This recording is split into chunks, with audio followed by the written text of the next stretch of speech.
जब मोदी आए थे उससे पहले इंडिया का जो जीडीपी थी ना, जो टर्नओवर था वो सिर्फ 15 लाख करोड़ था। अच्छा, आज की डेट में 45 लाख करोड़ है। आज की डेट में हमारी 275 लाख करोड़ है, जो पिछला हमारा बजट बना था पौने 4 ट्रिलियन की, 2.75 की, पौने 3 ट्रिलियन की, जिसे वो 5 ट्रिलियन बनाने की कह रहे हैं। अमेरिका के पास कर्जा है, लेकिन अमेरिका का प्रोडक्शन, अमेरिका की जीडीपी, अमेरिका की पर कैपिटल इनकम आपने कभी काउंट करी? आप उससे कंपेयर कर रहे हो कि कर्जा उसके बाद ज्यादा। आज की डेट में भी उसे कोई दिक्कत नहीं है। और कर्ज की वजह मंदिर तो इन लोगों के दिमाग में घुसा पड़ा है। सरकार का कोई रोल नहीं होता मंदिर मस्जिद बनाने का। पहली चीज, संवैधानिक सरकार है, धर्मनिरपेक्ष सरकार है, सरकार का कोई रोल नहीं है। सरकार के खाते में उपलब्धि किसी भी कीमत में नहीं डालता। आपने जनता के लिए ट्रेन चलाई होती, आपने जनता को राहत दी होती, आपने 50-60 साल से ऊपर के जो सीनियर सिटीजन कोटा था 50% का, वो आपने बंद कर दिया। महिलाओं का कोटा वो आपने बंद कर दिया। 12 साल से छोटे बच्चे, 6 से 12 साल के जिनका आधा टिकट लगता था, वो आपने बंद कर दिया। आप इधर से तो चूसे जा रहे हो और उधर 1 लाख करोड़ किनको दिए जा रहे हो? जिनका ऑलरेडी तोंद भरी पड़ी, जिनके ऑलरेडी पेट भरे पड़े। आप उनके लिए एक बुलेट ट्रेन का कंसेप्ट लेके आ गए सिर्फ चाह रहे हैं। हाँ। उनका तो सोचना ये है भारत माता की जय। वो कहते हैं कि भारत माता कौन सी है, कहाँ से आई है, बिल्कुल जेन्युइन बात है। कहाँ से आई है भारत माता? बात है। उन्होंने आपके अधूरे बयान सुने। भारत माता कौन है? देश क्या होता है? आप देश हो, ये देश है, ये देश है, ये देश है, मैं देश हूँ, ये देश है। जितने हम सब खड़े हैं ये देश है। देश का मतलब सिर्फ एक भौगोलिक स्थिति नहीं होता, उसमें रहने वाले भी हैं। तो उसी प्रकार से भारत माता, जितनी हमारी माताएं बहनें, वो सब हमारे लिए भारत माता है। जितने हमारे भाई हैं वो सब हमारी भारत माता है। जितनी पूरी देश की जनसंख्या है वो हमारी भारत माता है। तो उनका कहने का मतलब क्या है कि भारत माता कोई एक प्रॉपर शब्द नहीं है। इस भारत माता में हिमालय के पहाड़ भी शामिल है, गंगा नदी भी शामिल है, यमुना नदी भी शामिल है, दक्षिण के पठार भी शामिल है। पूरी बात आपने सुनी नहीं ना कभी भी। आप लोग ऐसे हो, आपको इतनी सी बात सुननी होती है और उसके बाद आगे की जो बात है आप कभी नहीं सुनोगे जिंदगी भर। आप पूरी बात सुनो। भारत माता मतलब हम सब भारत माता है। 2014 में जब मोदी आए थे उससे पहले इंडिया का जो जीडीपी थी ना, जो टर्नओवर था वो सिर्फ 15 लाख करोड़ था। अच्छा, आज की डेट में 45 लाख करोड़ है। 3 टाइम्स हो गया। ये क्या बात करो, गलत मतलब क्या बात कर रहे हो? 45 लाख करोड़ है। अजय सर बता दूंगा, जीडीपी आज की डेट में हमारी 275 लाख करोड़ है, जो पिछला हमारा बजट बना था पौने 4 ट्रिलियन की, 2.75 की, पौने 3 ट्रिलियन की, जिसे वो 5 ट्रिलियन बनाने की कह रहे हैं। 1 ट्रिलियन होता है 1 लाख करोड़। और उस वक्त हमारी अर्थव्यवस्था 10वें नंबर पे थी, बात ठीक है, लेकिन उस वक्त हमारे करीब 150 लाख का जीडीपी का था, जिसे इन्होंने बढ़ा के आज 5वें नंबर पे पहुंचा है। मानते हैं इस बात को, लेकिन उसमें कर्ज का हिस्सा कितना है? 150 लाख करोड़। 150 लाख करोड़ कर्ज का हिस्सा है सिर्फ 9 सालों में पिछले। कोई भी आप उसको क्यों नहीं काउंट करते? कोई भी बंदा है, कोई भी बिजनेस है, सारा जो है वो उस पे डेप्थ पे चलता है। अच्छा, डेप्थ पे चलता है। हम तो सारा बिजनेस कैश पे करते हैं। डेप्थ के बाद कैसे है? देखिए, आप कर्जा उठाए जाओगे, आपको देना नहीं पड़ेगा। एक मिनट सुनिए। कोई भी इंडस्ट्री है, कुछ भी है, जब भी वो कोई काम शुरू करता है या कोई भी प्रोजेक्ट उसके हाथ में लेता है, अपनी बात से वो सिर्फ 20% लगाता है, बाकी वो सारा जो है वो लोन पे लेता है और इंस्टॉलमेंट पे करता है। ये तो हमारे ज्यादा कर्जा तो अमेरिका के पास है। ऊपर अमेरिका के पास ठीक है, मानते हैं हमारे पास अमेरिका के पास कर्जा है, लेकिन अमेरिका का प्रोडक्शन, अमेरिका की जीडीपी, अमेरिका की पर कैपिटल इनकम आपने कभी काउंट करी? एक बात सुनो, आप उससे कंपेयर कर रहे हो कि कर्जा उसके पास ज्यादा है। आज की डेट में भी उसे कोई दिक्कत नहीं है। और कर्ज की वजह से जब 2007-8 में रिसेशन आया था, उसी कर्ज की वजह से कितने बैंक दिवालिया हुए थे अमेरिका के? भारत ने कर्जा नहीं ले रखा था, एक भी बैंक दिवालिया हुआ भारत का नहीं हुआ ना? क्यों नहीं हुआ? क्योंकि हम मजबूत थे, हमें किसी का देना नहीं था। आप डिफॉल्टर कब साबित होगे? जब आपने भाई साहब के पैसे देने और आप पैसे नहीं दे पाओगे, it means you are a defaulter. Bharat के ऊपर आज तक कभी ठप्पा नहीं लगा कि भारत डिफॉल्टर है। हम तो मजबूत कोविड के टाइम पे भी थे। हाँ, नहीं थे ना? बाकी जगह जगह क्या हालत आपको पता है? क्या मजबूत थे? 40 लाख हमारे मौतें हो गई 2021 वाले उसमें कोरोना में। आप कह रहे हो कि हम मजबूत थे? 40 लाख मौतें। जब इतने मजबूत मजदूरों जो जा रहे थे उनके लिए क्यों नहीं व्यवस्था करवाया? देखो, वो तो जो जा रहे थे हमारे, वो तो उस टाइम की प्रॉब्लम थी। वो सभी के साथ थी, वो तो हमारे साथ भी थी, चाइना के साथ भी थी, यूएस के साथ भी थी, हर कंट्री के साथ थी। वो तो खाली हमारे लिए थोड़ी थी। अब जो बंदा वहाँ पे मान लिया जो एक लेबर क्लास काम कर रही है, उसको थोड़ी आप कह दोगे कि भाई उसके तो वो तो हैंड टू माउथ है, लेबर क्लास जहाँ भी काम कर रही है, चाहे वो दिल्ली में कर रही है, जहाँ भी कर रही है, मान लिया उसके पास काम नहीं है यहाँ पर, तो वो तो वापस जाएगा। तो ये काम किसका है? वही तो मैं पूछ रहा हूँ। सरकार का व्यवस्था करवाना है देखो, घर जाने का। देखो, पैदल गए, मर गए रास्ते में। देखिए, जो कह रहे हैं वो उनका अपना डिसीजन था जाने का। वो अपना डिसीजन जाने का। सरकार की कोई जिम्मेदारी नहीं है। सरकार की गरीबों के लिए, मजदूरों के लिए कोई जिम्मेदारी नहीं है। सरकार ने उन्हें मरने के लिए उनके हाल पे बेहाल छोड़ दिया। आप मरो खपो, और ऊपर से उनके ऊपर डंडे बरसाए गए। उनके ऊपर बकायदा जो वाटर कैनन होती है उसमें कीटनाशक भर के उनके ऊपर छिड़काया गया लगातार। क्या करा था? एक दिन का डिसीजन था, रातों रात कर दिया तुमने। जब पहले चेताया था राहुल गांधी जी ने, जनवरी में ही उन्होंने बता दिया था कि कोविड आने वाला है, आप चाइना से आने वाली फ्लाइट्स बंद कर दीजिए। उस वक्त तो क्या लगे हुए थे?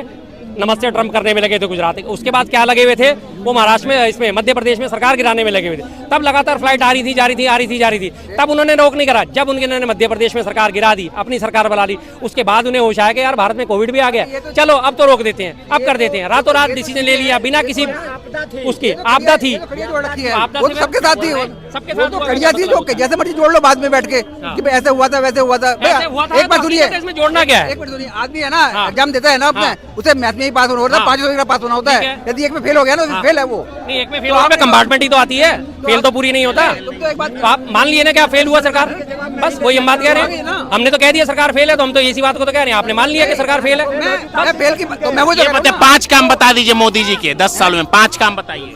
मोदी जी के 5 का बता सुन लिया आप। सबसे पहले तो मैं अभी से स्टार्ट करता हूँ। सबसे पहले राम मंदिर जो उन्होंने बनाया है, आगे राम मंदिर एक मिनट सुनिए, सुनो एक मिनट सुनो ना। दूसरा आप देख लीजिए 370 आया है, अच्छा। जो 70 साल चल रहा था, जिसको ये कैच कर रहे थे अब तक, ठीक है। हैं। उसके बाद आप उठा के देखिए, हर जो है 2 महीने बाद 6 महीने बाद ना कोई ना कोई जो पुराने रूल्स है जो इंग्लिश टाइम से चले आ रहे हैं, जिन्हें हम इंग्लिश टाइम से चले आ रहे हैं, ब्रिटिश टाइम से, क्या कह रहे हैं? जो ब्रिटिश टाइम से चले आ रहे हैं रूल्स, जिनका कोई वजूद नहीं है, ठीक है, वो एग्जिस्टेंस नहीं है, उनको सबको वो रिवर्ट करने का काम कर रहे हैं। तो इंडिया की, जहाँ तक इंडिया की बात है, इंडिया मोदी की बात है। मेरा सवाल सुने नहीं आपने, विकास का मैंने बोला, क्या रूल चेंज करने से विकास हो जाएगा? क्या विकास में देखो, विकास की जहाँ तक बात है, विकास तो सबको दिख रहा है जो हुआ है। एक तो आप वो यही बात कर रहे थे उसकी, ये नहीं जय श्री राम नहीं, उसकी बात कर रहे थे, ये वो कौन सी ट्रेन की बात कर रहे थे, वो बुलेट ट्रेन की बात कर रहे थे। उस पर काम चल रहा है उस पे। वो एक जवाब दे दूं पहले, वो अभी वो अहमदाबाद से जो बॉम्बे का प्रोजेक्ट था, वो अभी एक पोर्शन उसका कंप्लीट हो गया है, वो चल रहा है। सारे आप जो हाईवे देखिए कितने बन रहे हैं इनके टाइम में। महिला सशक्तिकरण है, ये तो चलो एक छोटी, ये तो बहुत छोटी, ये धारा 370, 3 तलाक, राम मंदिर और बुलेट ट्रेन। सबसे पहली चीज राम मंदिर तो इन लोगों के दिमाग में घुसा पड़ा है। सरकार का कोई रोल नहीं होता मंदिर मस्जिद बनाने का। पहली चीज, संवैधानिक सरकार है, धर्मनिरपेक्ष सरकार है, सरकार का कोई रोल नहीं है। सरकार के खाते में उपलब्धि किसी भी कीमत पे नहीं डाली जा सकती। हालांकि इन जैसे लोग जो है उसको डालेंगे सरकार में। रही बात 370 की, 370 जब तक ली हुई थी, इनमें से किसी को क्या नुकसान था? 370 हट गए, इनको एक फायदा मुझे गिना दे और एक नुकसान गिना दे, मैं मान लूंगा कि हाँ 370 हटने से क्या फायदा क्या नुकसान? एक फायदा एक नुकसान, 370 एक फायदा एक नुकसान। 370 का बेसिक फायदा, तो सबसे बड़ा फायदा ये है, जो कश्मीर थी, वहाँ के लोग थे जो अपने एक अलग रास्ते पे चल रहे थे, उनको मेन स्ट्रीम पे लेके आना। सबसे बड़ा फायदा तो ये है। एक घर के अंदर मान लिया 5 बंदे हैं, एक बंदा वो आपकी जो फैमिली है उससे अलग चल रहा है, अलग रास्ते पे, उसको अपनी मेन स्ट्रीम में लेके आना सबसे बड़ा अचीवमेंट है वो फैमिली का। फैमिली का पहले भी थे, कश्मीर से क्या दूसरा और सुनिए फायदा इसका। कश्मीर पे जो पहले चल रहा था, अभी तक जो चल रहा है, पहले तक चलता रहा है, जो हमारी जीडीपी है उसका साला 10 से 15% कश्मीर का खर्च होता था हमारा। धारा 370 का कमाल है, नहीं, इन्होंने कश्मीर की बात उठाई तो कश्मीर आप कह रहे हो कि कश्मीर अलग चलता था। कश्मीर में क्या अलग चलता था? कश्मीर की संचार व्यवस्था केंद्र सरकार के हाथ में थी। कश्मीर का भारी जो सुरक्षा वो केंद्र सरकार के हाथ में थी। कश्मीर का जो कम्युनिकेशन सिस्टम था वो सारा सरकार के हाथ में था। विदेश नीति कश्मीर की सरकार के हाथ में थी। नुकसान किस चीज़ का हुआ? उनका वहाँ सिर्फ एक चीज़ ये होती थी कि अगर केंद्र सरकार कोई कानून बना रही है तो उसको वहाँ पे अपने, अरे सुन लीजिए यार, आप सुनोगे नहीं, उसमें से सबसे बड़ी जो उसकी दिक्कत थी, डिसएडवांटेज, कि अगर केंद्र सरकार कोई कानून बनाती है तो कश्मीर विधानसभा में उसको पारित कराना जरूरी होता था। अगर वो पारित करती है तो वो केंद्र सरकार का कानून उसमें लागू होता था। सिर्फ एक ये चीज़ थी। दूसरी बात इन्होंने कही कि कश्मीर में ये हट गया, वो हट गया, और कश्मीर आज जीडीपी में 10 से 15% का योगदान दे रहा है। भाई साहब, कश्मीर पहले भी योगदान देता था, कश्मीर में पर्यटन पहले भी फला फूला था। कश्मीर से सेब, अखरोट, जितना भी व्यापार होता है, इमारती लकड़ी का सारा व्यापार पहले से भी चल रहा था। कश्मीरी शॉल, और ये सालों साल से कश्मीरी यहाँ पे आ रहे हैं लगातार। अभी भी आगे दरियागंज में जाके, पर्दाबाग में जाके देखो, सारे कश्मीरी और हिमाचली ठहरे हुए हैं जो यहाँ पूरे सर्दियों में आके तिब्बती मार्केट लगती है, सारे कश्मीर से तो आते हैं। ये सालों साल से आ रहे हैं, आज की डेट से नहीं आ रहे। ये जरा सा आप जामा मस्जिद कोर्ट मार्केट के पास जाके देखो, पूरी की पूरी मार्केट इन्हीं की लगी हुई है। तब भी आ रहे थे, तब भी ये योगदान दे रहे थे, आज भी योगदान दे रहे हैं। कोई इसमें कोई नहीं है जिसे ये कहा जाता है कि इनके दिमाग में ऐसा बसा दिया गया कि बदलाव आ गया, बदलाव आ गया। जो था वही का। बुलेट ट्रेन पे इन्होंने बोला था, बुलेट ट्रेन का प्रोजेक्ट माना जाता है 1 लाख करोड़ के करीब का। आप उस 1 लाख करोड़ किसके लिए खर्च कर रहे हो? जो सूरत से, गुजरात से और मुंबई जाएगा। भाई साहब, उसका बुलेट ट्रेन का किराया कितना होगा? आप उन लोगों का टाइम बचा रहे हो, जितना टाइम वो ट्रेन में लगाएंगे उतने टाइम में उतने पैसे में वो हवाई जहाज पकड़ के भी वो लोग जा सकते थे। इसी 1 लाख करोड़ में अगर आपने जनता के लिए ट्रेन चलाई होती, आपने जनता को राहत दी होती, आपने 50-60 साल से ऊपर के जो सीनियर सिटीजन कोटा था 50% का वो आपने बंद कर दिया, महिलाओं का कोटा वो आपने बंद कर दिया, 12 साल से छोटे बच्चे 6 से 12 साल के जिनका आधा टिकट लगता था वो आपने बंद कर दिया। आप इधर से तो चूसे जा रहे हो और उधर 1 लाख करोड़ किनको दिए जा रहे हो? जिनका ऑलरेडी तोंद भरी पड़ी, जिनके ऑलरेडी पेट भरे पड़े हैं। आप उनके लिए एक बुलेट ट्रेन का कंसेप्ट लेके आ गए, सिर्फ एक उनके लिए। आपने क्या देखा? पीछे अभी पेपर देने जा रहे थे बच्चे यूपी में, आपने ट्रेनों की हालत देखी थी? ट्रेनों की हालत, शौचालय के बाहर गेटों पे लटके हुए, छतों पे लदे पड़े बच्चे, वहां ट्रेन। आपने ट्रेन का नेटवर्क बनाना था तो आम आदमी के लिए बढ़ाओ भाई साहब। 1 लाख करोड़ में आपकी कम से कम 1000 ट्रेन और शुरू हो जाएंगी। तुम्हारे जितने ट्रक दे रहे हो ना, हाँ जी। आप सारे जो गिलास है ना आधा भरा हुआ है, उसको उधर वो तुम्हें नेगेटिव दिख रही है सारी। नेगेटिव तुम दिखेगी, जाहिर बात है। पॉजिटिव- एक ट्रेन के लिए 1 लाख करोड़ रुपए खर्च कर रहे हो और बाकी जनता अपनी भाड़ में जाए हैं? एक बात सुनिए, क्या बात है भाई साहब? अभी मैंने एक बात कही थी। तो क्यों नहीं कांग्रेस? अरे एक बात नहीं थी, मैं अभी से पूछो ना।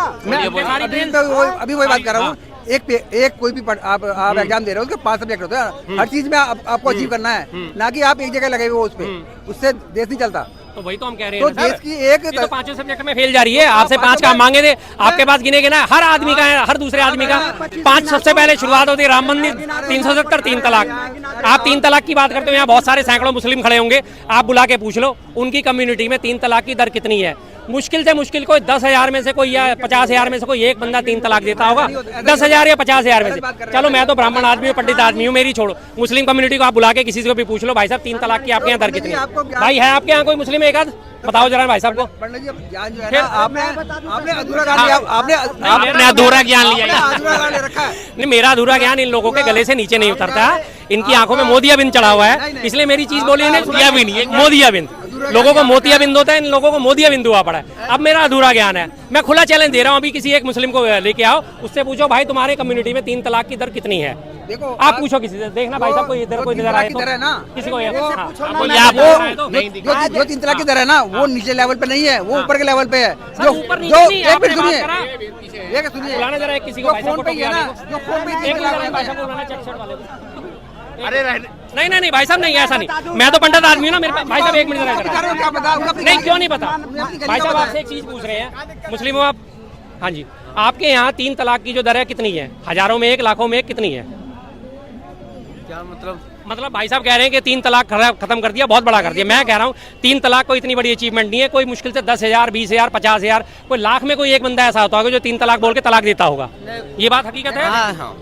अच्छा एक बात सुनिए, बस अरे पूछो। छोड़ो, 3 ठीक है, उन्होंने जवाब दे दिया। चलिए आप और विकास बताइए। तलाक देते हैं वो भी कौन होते हैं? जो खाने पीने वाले होते हैं, उनने कोई तलाक नहीं देता। अच्छा एक बात सुनिए, तो मैंने गलत क्या अच्छा, कहा? एक बात बस सुनिए, आप जो बात हाँ, कर- क्या बोल रहे हैं? आप जो बात आप जो कह रहे हैं कि 3,000 में, 5,000 में, 10,000 में एक है, हाँ। पहली बात तो आपका ज्ञान अधूरा है। ये इसमें आपका ज्ञान अधूरा है। किस चीज में ज्ञान ये जो क्या कह रहे हो कि 3,000, 5,000, 10,000, 1 लाख में एक है, एक बंदा है, वो अधूरा है। अच्छा। दूसरा ये बात है, तो अधूरा भाई साहब ने तो बोल दिया। दूसरा एक मिनट सुनिए ना, एक मिनट सुनिए ना। आपने मान लिया, आपने आपकी मिसेज है, आपके साथ 20 साल से रह रही है, आपका पूरा ख्याल रख रही है वो 20 साल से, आपके बच्चों का, आपके घर का, हर चीज का आपका घर बना दिया। आप एक दिन आए और आके आपने उसे कह दिया 3 बार तलाक तलाक तलाक, आप बोल गई। कहाँ जाएगी वो बताइए? ठीक है, मान लिया। कहाँ जाइए? सेम चीज हमारी कम्युनिटी में नहीं होती। हमारी पारिवारिक अदालतें जाके देखो, एक दिन आता है, लात मारता है, चल तू बाहर निकल, कल से घर में मत घुस जाइयो। उसके बाद वो अपने गुजारा भत्ते के लिए मुकदमा डाल दी होती। पारिवारिक अदालतें आप जाके देखो। सुनो मेरी बात, दिल्ली में 9 डिस्ट्रिक्ट कोर्ट है, साकेत कोर्ट है, रोहिणी कोर्ट है, कड़कड़ुमा कोर्ट है, तीसियारी कोर्ट है, पटियाला हाउस कोर्ट है। आप सारी डिस्ट्रिक्ट कोर्ट में जाके देखो, पारिवारिक अदालत में मुस्लिम कम्युनिटी वहाँ कितनी बैठी है और हिंदू कम्युनिटी कितनी बैठी है तलाक के मामलों को लेके, आपको पता चल जाएगा। बस और क्या चीज़ है इसके अलावा?